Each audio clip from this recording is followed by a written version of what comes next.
अस्सलामुअलैकुम वरहमतुल्लाहि ताला वबरकातुहू। दुरूस इस्लाम दर्जा 6 का ये हमारा पार्ट नंबर 6 है। यहाँ से हम पढ़ेंगे, सबक नंबर भी 6 है। तो चलिए वीडियो को शुरू करते हैं। बिस्मिल्लाहिर्रहमानिर्रहीम। वही अव्वल वही आखिर, चूँकि हमारे नबी करीम सल्लल्लाहु ताला अलैहि वसल्लम से रिलेटेड ये बयान है। वही अव्वल वही आखिर, यानी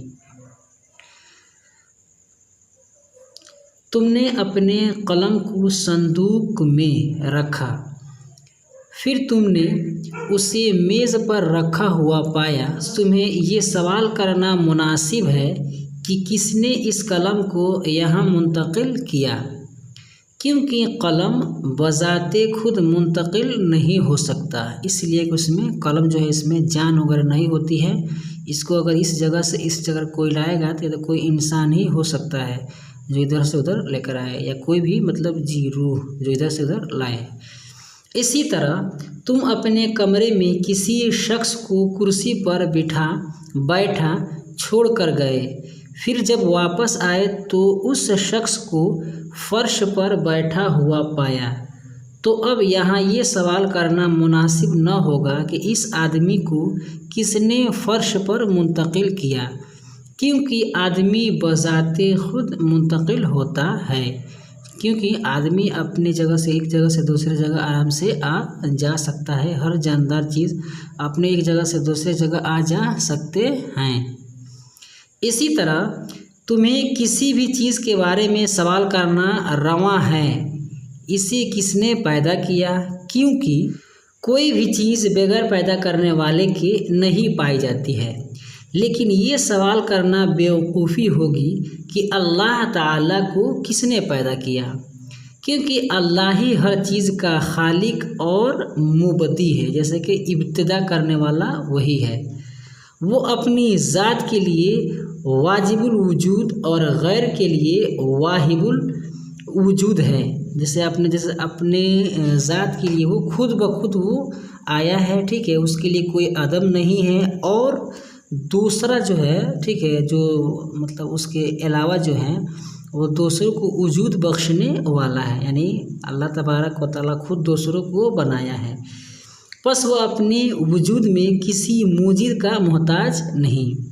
दर हकीकत इस किस्म का सवाल शैतान के वसवसों से है, जो तुम्हारी अक्ल के साथ बेवकूफ़ी के मैदान में खेलना चाहता है। ऐसे मौका पर ये कहो, जब भी आपके जहन में इस तरह के ख़यालात आए, जैसे बुरे ख़यालात आए या फिर इस तरह के सवालात आए कि आसमान को किसने पैदा किया, ज़मीन को पैदा किया, तो मान लीजिए कोई कह देगा ज़मीन आसमान को अल्लाह ने पैदा किया, तो अल्लाह को किसने पैदा किया। अगर इस तरह का सवाल खुरफाती वाले अगर सवाल जहन में आए तो क्या पढ़ें? अऊज़ु बिल्लाहि मिनश शैतानिर रजीम, इसको पढ़ना है। आमन्तु बिल्लाहि व रसूली, करीम आमन्तु, मैं ईमान लाया अल्लाह और उसके रसूल पर। मुत्तफ़क़ अलैह।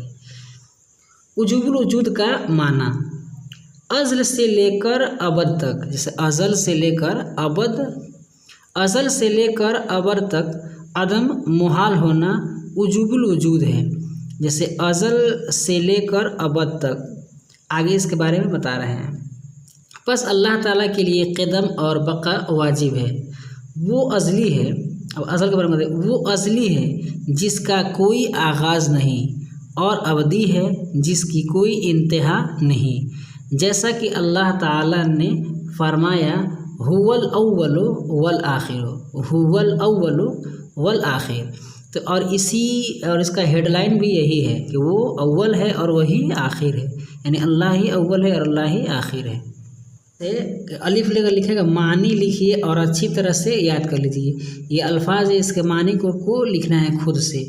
मुंतकिल मतलब होता है एक जगह से दूसरी जगह पहुंचना, जाने को। मुबदी होता है ना इब्तिदा करने वाला, और शैतानी वसवसा होता है यानी ख्याले बातिल या फिर बुरी या फिर बदी ख्यालात वगैरह जहर में आना। मुजीद ईजाद करने वाला, बनाने वाले को बोलते हैं। वाहिबुल वजूद के वजूद बख्शने वाला को, जो भी मतलब किसी को वजूद बख्श, अल्लाह ताला जो है वो वजूद बख्शता है हम लोगों को, ठीक है। और वो खुद अल्लाह को किसी ने पैदा नहीं किया है, बल्कि अल्लाह ने दूसरों को पैदा किया है। अब यहाँ पर लिखा है कि उजूबुल वजूद का मतलब है आदमी मुहाल, यानी उसका जो अदम है वो मुहाल है। अल्लाह हमेशा से है और हमेशा रहेगा, वो कभी भी नहीं मिटेगा। अल्लाह हम सब मिट जाएंगे, लेकिन अल्लाह जैसा है वैसा ही रहेगा। असली का मान बताया है कि जिसकी इब्तदा न हो, यानी कदीम। अवधि का मतलब बताया है कि न ख़त्म होने वाला, मुहाल नामुमकिन।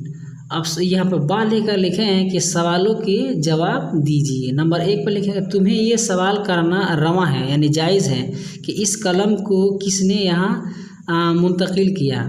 अब क्योंकि कलम जो कि है उसमें जान नहीं होती है, तो इसलिए आप उसके लिए ये सवाल कर सकते हैं कि मैंने कलम को यहाँ से वहाँ किसने किया। ये सवाल का जवाब हो गया। अब सवाल नंबर 2 कह रहा है कि तुम्हें ये सवाल करना मुनासिब न होगा कि इस आदमी को फ़र्श पर किसने मुंतकिल किया और क्यों। तो इसके जवाब में इसलिए कि जो आदमी है, जो इंसान है, एक जगह से दूसरी जगह मुंतकिल हो सकता है, खुद ब खुद एक जगह से दूसरी जगह आ जा सकता है, इसलिए इंसान के लिए सवाल करना मुनासिब नहीं है। नंबर 3 है कि किसी भी चीज़ के बारे में तुम्हें ये सवाल करना रवा है, यानी जायज़ है कि इसे किसने पैदा किया और क्यों किया। ये सवाल आप कर सकते हैं।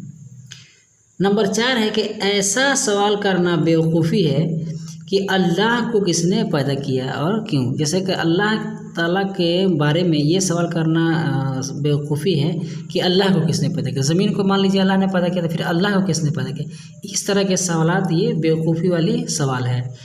नंबर 5 बता रहे हैं कि उजूबुल वजूद का माना गया, तो ऊपर हम बता चुके हैं। वजूद यानी अदम, यानी अल्लाह तबारक व तआला के लिए जो अदम है वो मुहाल है, वो कभी मिट नहीं सकता। हम सब मिट जाएंगे, लेकिन अल्लाह ताला के लिए अदम जो है वो मुहाल है। वजूबुल वजूद का यही माना है। नंबर 2 है कि ज़ुबानी याद कीजिए। इसको ज़ुबानी याद करना क्या है ये, आऊज़ु बिल्लाहि मिनश शैतानिर रजीम आमन्तु बिल्लाहि व रसूली हुवल अव्वलु वल आखिर। जैसे कि इन सब को आपको ज़ुबानी याद करना है कि जब बुरे ख्यालात आए तो आपको कहना है आऊज़ु बिल्लाहि मिनश शैतानिर रजीम आमन्तु बिल्लाहि व रसूली। और नंबर 2 पे लिख दिया कि हुवल अव्वलु वल आखिर, यानी वही अव्वल है और वही आखिर है। आज की वीडियो में बस इतना ही। वीडियो पसंद आई तो वीडियो को लाइक करें, अपने दोस्तों के साथ शेयर करें। हमारे इस यूट्यूब चैनल पर नए हैं तो हमारे चैनल को सब्सक्राइब करके बेल आइकन को प्रेस कर दें, ताकि हमारी हर आने वाली वीडियो की नोटिफिकेशन सबसे पहले आपको मिले। अस्सलाम वालेकुम व रहमतुल्लाहि तआला व बरकातहू।